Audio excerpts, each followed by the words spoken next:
Trump sends nukes to sea, but Moscow mocks the move. Russia says US subs are in our crosshairs and brags its fleet already dominates the oceans. One lawmaker says no response is needed. Trump's subs are already being tracked. But behind the bravado, damage at a key Russian nuclear base raises urgent questions. As drones pound, Russia and sabers rattle louder. Is World War III just bluster or building?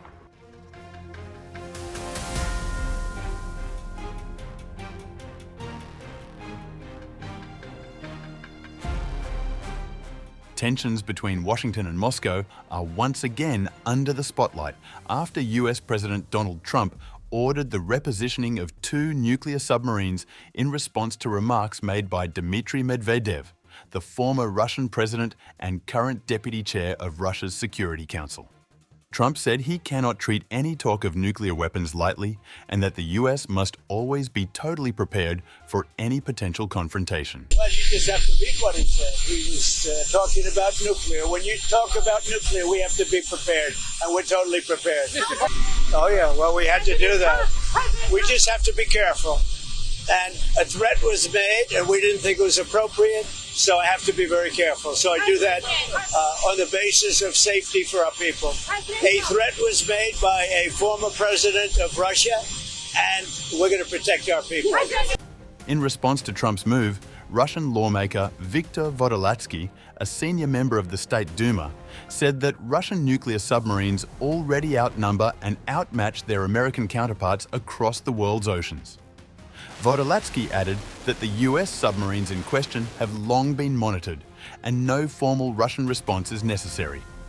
The number of Russian nuclear submarines in the world's oceans is significantly higher than that of the American ones, and the subs that US President Donald Trump ordered to be redirected to the appropriate regions have long been under their control. So, no response from the Russian Federation to the American leader's statement about the submarines is required. Let the 2 US subs sail. They have been in the crosshairs for a long time now.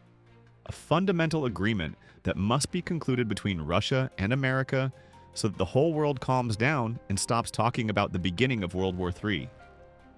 Meanwhile, Fyodor Lukyanov, editor of Russia in Global Affairs, said Trump's statement should not be interpreted as a military signal, noting that Trump often reacts emotionally and spontaneously. Lukyanov said the US Navy was likely surprised by Trump's comments. Trump, as we know, runs his own channel and reacts, so to speak, emotionally, humanely, and spontaneously. I think that the armed forces, the naval forces of the United States, read this with great surprise. If this exchange of opinions continues and Trump continues to be drawn into it, then one way or another he will probably have to take some action. In my opinion, so far, this is only at the level of words. Earlier in a post on Truth Social, Trump said the move was prompted by what he described as highly provocative statements by former Russian President Dmitry Medvedev. Trump emphasized the importance of language and warned of unintended consequences, though US military officials declined to confirm any actual redeployment. Based on the highly provocative statements of the former president of Russia, Dmitry Medvedev, who is now the deputy chairman of the Security Council of the Russian Federation, I have ordered 2 nuclear submarines to be positioned in the appropriate regions, just in case these foolish and inflammatory statements are more than just that. Words are very important and can often lead to unintended consequences. I hope this will not be one of those instances. Thank you for your attention to this matter.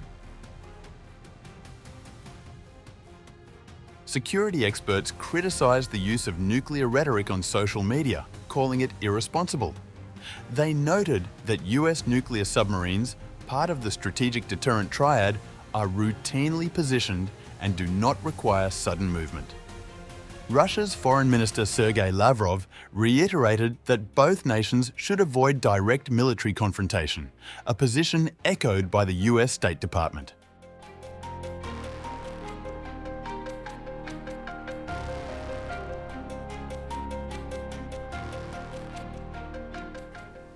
Russia is assessing damage at its Rybachiy nuclear submarine base following the apparent bending of a pier, sparking questions about the extent of potential disruption at one of Moscow's most strategic naval sites in the Pacific.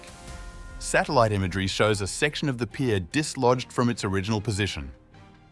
While the structure itself has limited military significance, experts say the broader implications are unclear. Speaking to The Telegraph, retired Royal Navy Commander Tom Sharp cautioned, "If the base assumption is that a wave got in there and bent that jetty, then yes, what else did it do?" Sharp added that the real concern may lie beneath the surface if critical infrastructure or vessels were affected. Dr. Siddharth Kaushal of the Royal United Services Institute noted there was no visible damage to submarines and said it appeared a surface vessel, not a nuclear sub, was moored at the affected site.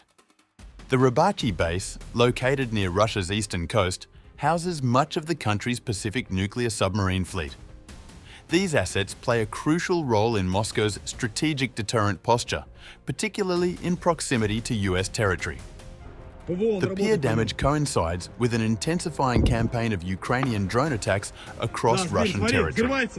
On August 2nd, Ukraine's general staff confirmed strikes on key targets in the Ryazan, Penza, Samara and Voronezh regions. Notably, refineries owned by Rosneft and defense-linked plants such as Penza's Elektropribor and Radiozavod were hit. Both facilities are already under international sanctions. In Ryazan, a drone reportedly struck near an oil facility.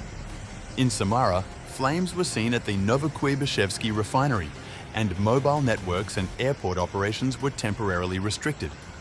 Russia's defense ministry said its forces intercepted over 100 drones in a single night, though acknowledged damage at multiple sites. These strikes follow a deadly Russian barrage on Kyiv days earlier that killed 31 people and drew global condemnation.